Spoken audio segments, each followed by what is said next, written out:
When Homeowner Association President Margaret slapped my disabled daughter and ripped away her oxygen tube, she thought she was bullying a helpless family. She had no idea my mother was a CIA operative who had spent decades protecting innocents from monsters exactly like her. Some mistakes you cannot survive. Before watching full story, comment below from where you are watching. Also like and subscribe for more stories. The courtroom was packed with neighbors, their whispered conversations creating a low hum that made my stomach twist with anxiety. I sat in the front row, my 16-year-old daughter, Emma, beside me in her wheelchair, her small hand trembling in mine. The oxygen tank beside her chair made soft hissing sounds as she breathed through the nasal cannula. Her pale face was turned toward the judge's bench, but I could see the fear in her bright blue eyes. This should not have happened. None of this should have happened. It all started 6 months ago, when we moved into Willowbrook Estates, a quiet suburban neighborhood with tree-lined streets and manicured lawns. Emma had been fighting a rare lung condition for 3 years, and after countless hospital stays, the doctors finally said she could come home with portable oxygen equipment. I thought a peaceful neighborhood would be perfect for her recovery. I was wrong. The first week was blissful. Emma sat on our front porch every morning, reading her books while breathing the fresh air through her oxygen tube. She loved watching the birds and waving at neighbors who walked by. Some even stopped to chat, asking about her condition with genuine concern. For the first time in years, I saw hope returning to my daughter's eyes. Then came the letter. It arrived on a Tuesday morning, delivered by a woman with perfectly styled blonde hair and a permanent scowl. She introduced herself as Margaret Thornton, president of the Willowbrook Estates Homeowner Association.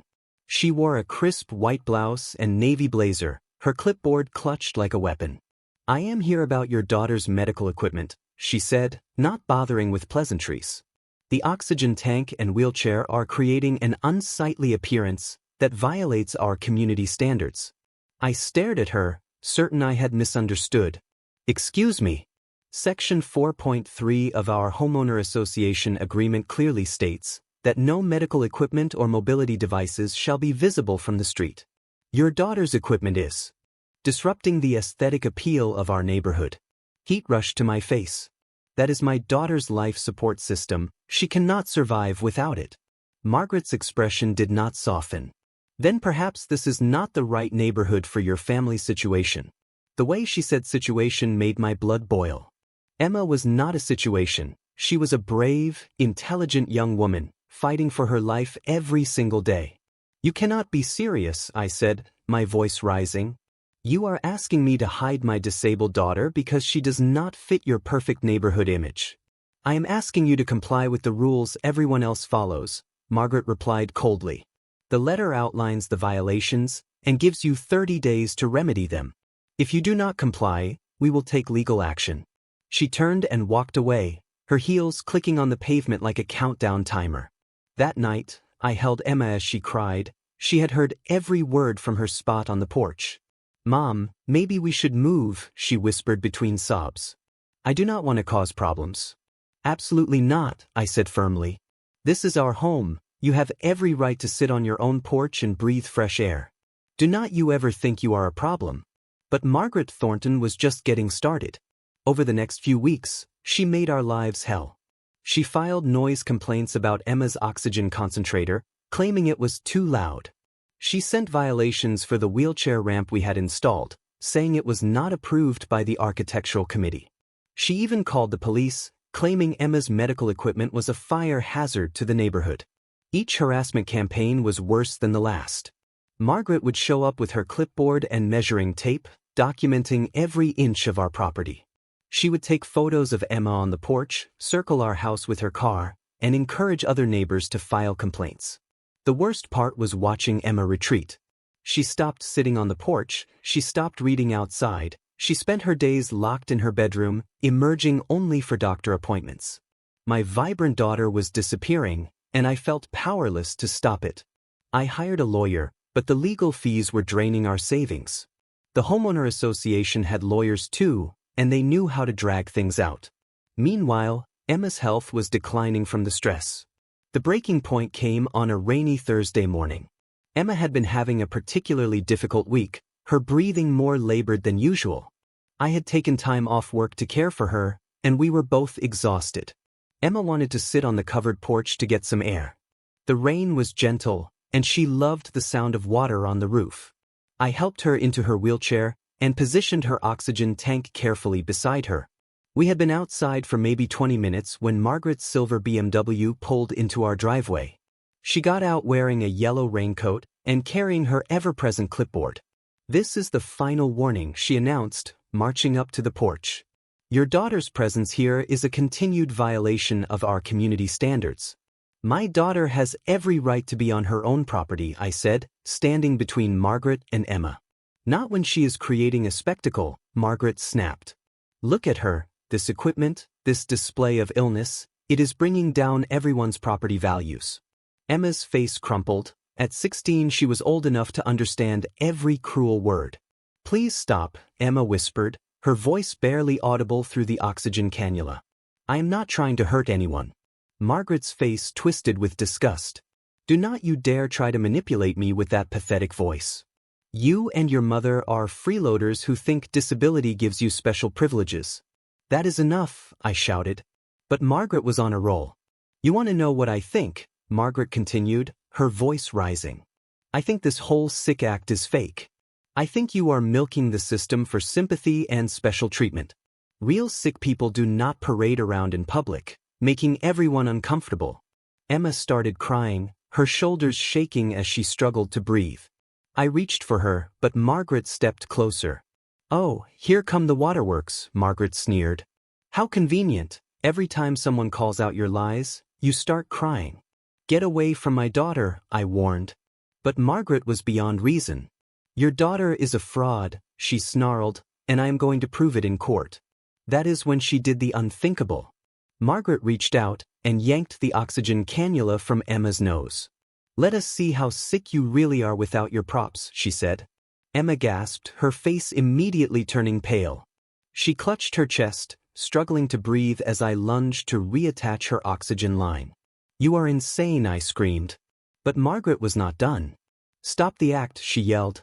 And then she did something that still haunts my nightmares. She slapped Emma across the face. The sound echoed across the porch like a gunshot. Emma's head snapped to the side, and she let out a small cry of pain and shock. Blood trickled from her nose where the cannula had been ripped away. For a moment, time stopped. Margaret stood there, her hands still raised, a look of savage satisfaction on her face. Emma sat frozen in her wheelchair, touching her cheek in disbelief, and I saw red. I have never been a violent person, but in that moment, I wanted to tear Margaret apart with my bare hands. The only thing that stopped me was Emma's ragged breathing. My daughter needed help, not a mother in jail for assault. I reattached Emma's oxygen line with shaking hands while she gasped for.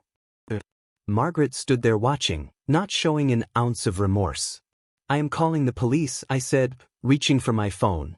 "Go ahead," Margaret replied smugly. "I will tell them how your daughter attacked me first." Who do you think they will believe, a respected community leader or a welfare mother with a problem child? But I was already dialing, and not just 911, I was calling my mother. I had not spoken to my mom in 2 years. Our relationship had been complicated ever since Dad died, made worse by the distance and my focus on Emma's medical needs. But as I watched my daughter's face swelling from Margaret's slap, I knew I needed help. Mom answered on the first ring. "Sarah, what is wrong?" "Mom," I said, my voice breaking, "I need help. Someone just assaulted Emma." There was a pause, then my mother's voice came back cold as ice. "I will be right there." The police arrived within minutes, followed by an ambulance. Margaret had disappeared by then, but not before promising me that I would regret crossing her. Emma was taken to the hospital for observation. Her oxygen levels had dropped dangerously low, and the stress of the assault had triggered a severe breathing episode. I sat beside her bed, holding her hand as she slept, wondering how our lives had become this nightmare. My phone rang. Was my lawyer. "Sarah, I have bad news. The homeowner association is filing an emergency injunction. They are claiming Emma is a danger to herself and others. They want her removed from the property immediately." "On what grounds?" "They are saying today's incident proves she is mentally unstable, and that her medical equipment poses a safety risk. They have 3 neighbors willing to testify that she has been acting erratically. I felt sick. That is impossible. Emma barely leaves the house. Margaret Thornton has been busy. She has convinced several neighbors that Emma is dangerous. The hearing is scheduled for tomorrow morning. I hung up and stared at Emma's sleeping face. Her cheek was still swollen, and there were bruises on her arm where Margaret had grabbed her. How had we become the villains in this story? The next morning, I helped Emma into her best dress and wheeled her into the courthouse. The room was packed with neighbors, most of whom I had never seen before. Margaret sat at the plaintiff's table with 3 lawyers, looking confident and professional. Our lawyer, Mr. Henderson, was a kind man in his 60s who had taken our case for a reduced fee, but as I looked at the army of legal talent across the room, I felt our chances slipping away. All rise for the Honorable Judge Patricia Wells, the bailiff announced. Judge Wells was a stern-looking woman in her 50s who reviewed the case files with a frown. Margaret's lead attorney, a sharp-dressed man named Collins, presented their case first. Your Honor, the defendants have consistently violated homeowner association regulations and have now escalated to violence. Yesterday, the minor child physically attacked my client, causing injury and emotional distress. I nearly fell out of my chair. That is a lie. Order, Judge Wells banged her gavel, you will have your chance to speak. Collins continued his fabrication, painting Emma as an unstable, violent child who had been terrorizing the neighborhood. He presented evidence of noise violations, property damage, and threatening behavior. Then came the witnesses, one by one. 3 neighbors took the stand and lied under oath. They claimed Emma had threatened them, that her medical equipment was dangerous, that she had been screaming obscenities at children. Every word was false, but they delivered their testimony with convincing sincerity. The worst was Mrs. Patterson, an elderly woman who lived 2 houses down. That poor girl seems so angry, she said, dabbing her eyes with a tissue. She sits on that porch just glaring at everyone who walks by. Last week she threw something at my grandson when he rode his bike past their house. Emma gripped my hand tighter. We both knew she had been inside all last week, too sick to leave her room. Then Margaret took the stand. She was a masterful liar. She painted herself as a concerned neighbor who tried to help our family, only to be met with hostility and violence. She claimed Emma had attacked her without provocation, that I had encouraged the assault, and that we were both mentally unstable. I have never seen such hatred in a child's eyes, Margaret said, her voice trembling with fake emotion. She looked at me like she wanted to kill me. I was terrified. The judge was listening intently, occasionally nodding. I could see our case falling apart. Then it was our turn. Mr. Henderson did his best, but we had no witnesses. The neighbors who had been kind to Emma were suddenly unavailable or had changed their minds about testifying. The police report from yesterday was incomplete, focusing more on Emma's medical emergency than Margaret's assault. When Emma took the stand, she was barely audible through her oxygen cannula. Her voice shook as she tried to explain what had really happened, but Collins objected to everything she said. Your Honor, the child is clearly coached, and her testimony is unreliable due to her medical condition affecting her mental state. That is not true, I shouted, but Judge Wells silenced me with a look. Emma started crying, her breathing becoming labored. I wanted to rush to her side, but the bailiff held me back. I am not lying, Emma whispered. I never hurt anyone. I just want to sit on my porch and read my books. But I could see the judge was not convinced. The lies were too detailed, too coordinated. Margaret had planned this perfectly. Collins began his closing argument, demanding that Emma be removed from the property immediately for the safety of the community. He painted us as dangerous troublemakers who had manipulated the system with fake medical claims.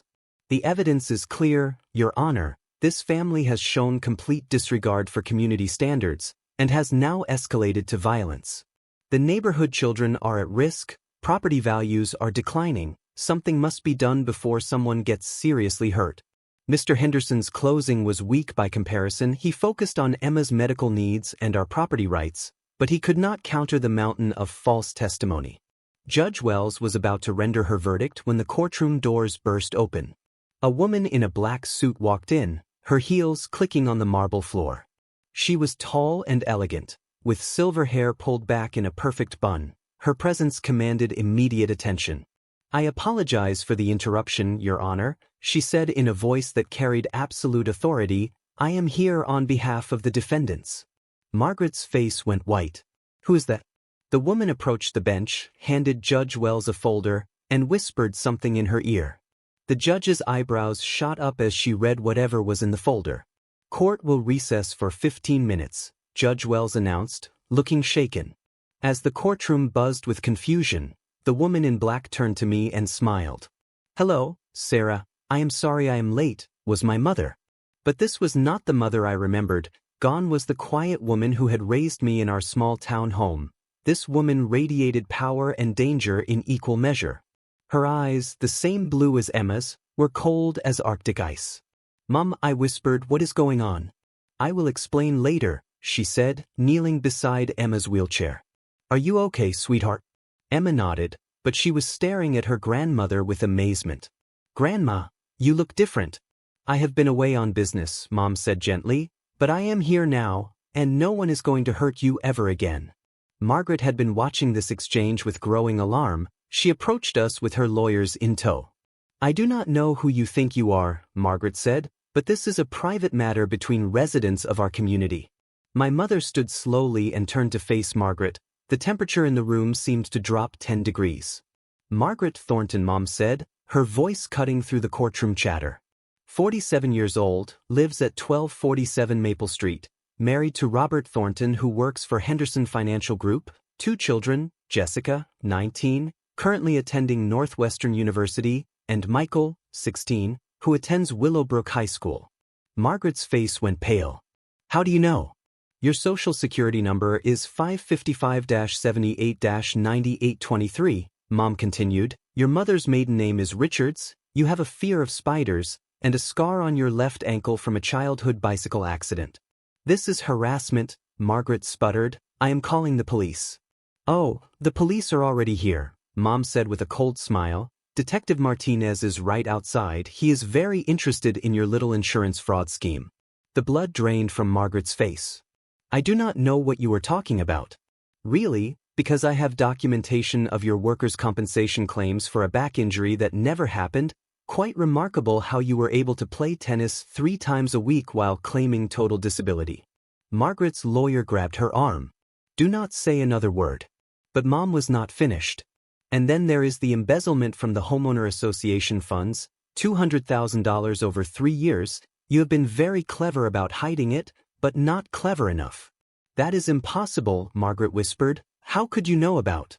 "Know about what?" Mom asked innocently. "I thought you did not know what I was talking about." Judge Wells returned to the bench, her expression grim. "I have reviewed the documents provided by Miss Cooper. The charges against the defendants are hereby dismissed. Furthermore, I am ordering an immediate investigation into the homeowner association's practices and finances." Margaret began to panic. "Your Honor, this is a conspiracy. These people are trying to—" "Miss Thornton," Judge Wells interrupted, "I suggest you speak with your attorney about your legal situation. Court is adjourned." As the gavel came down, chaos erupted. Margaret was screaming about conspiracies and cover-ups while her lawyers tried to silence her.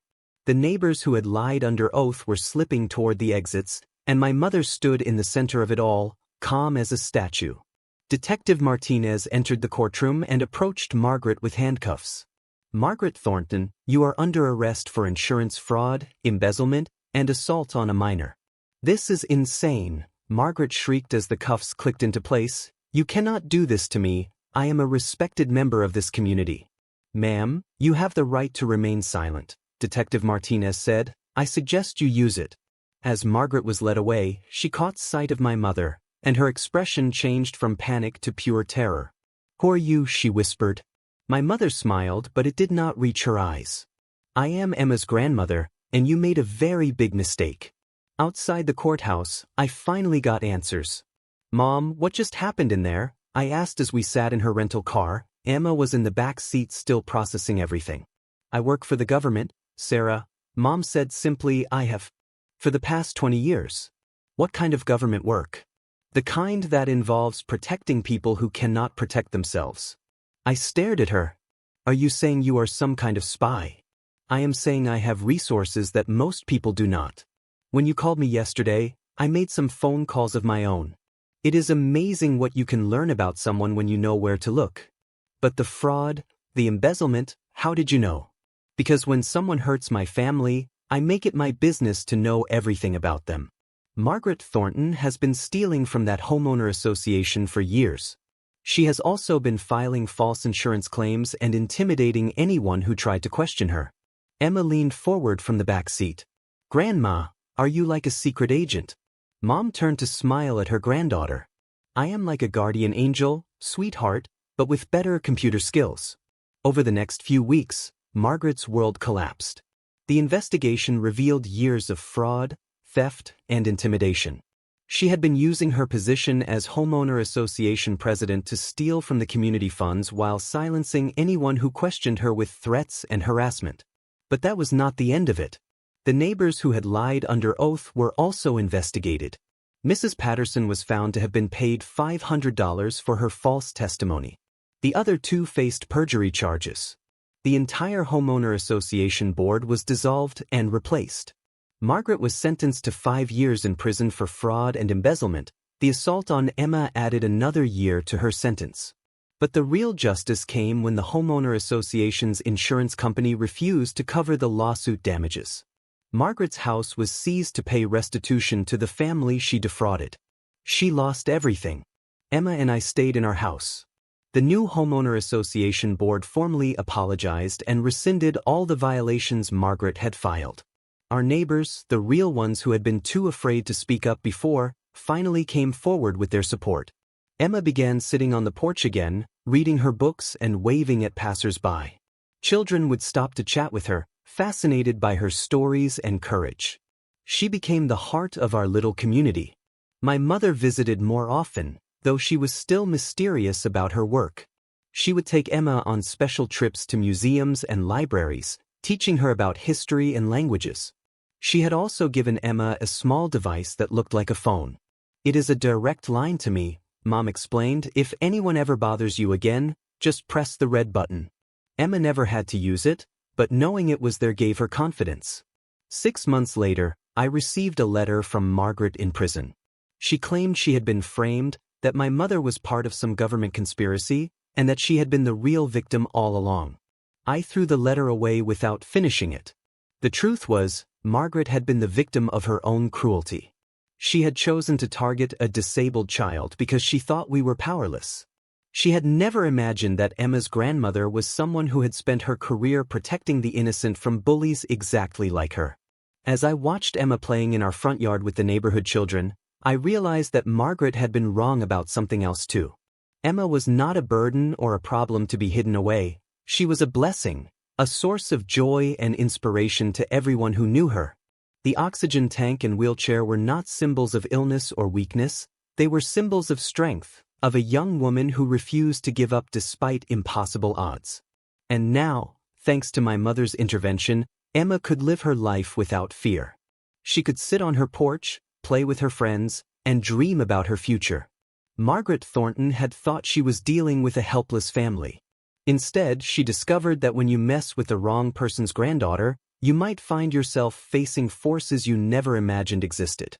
Emma was safe, justice had been served, and somewhere in the world, my mother was probably protecting another family from another bully. Some guardian angels carry harps, others carry government clearance and the ability to make your life disappear. I preferred the latter. The end came not with revenge, but with peace. Emma graduated high school with honors, went to college, and became a children's rights advocate. She still uses oxygen equipment, but now she travels the country speaking to kids about overcoming obstacles and standing up to bullies. And every time she tells her story, she mentions her grandmother who taught her that family will always protect family, no matter what. Margaret Thornton learned that lesson the hard way. Some battles you simply cannot win, especially when you are fighting someone's granddaughter, and that someone happens to be one of the most dangerous people in the world. The homeowner association Karen had picked the wrong family to mess with, and in the end, justice was not just served, it was delivered by a woman who had spent her career making sure the innocent were protected from people exactly like Margaret. Emma's breathing was steady now, her laughter filling our home, and every night as I tucked her into bed, I whispered a prayer of gratitude for the mysterious woman who had raised me, protected us both, and reminded me that family bonds are stronger than any bully's hatred. The nightmare was over, the healing could finally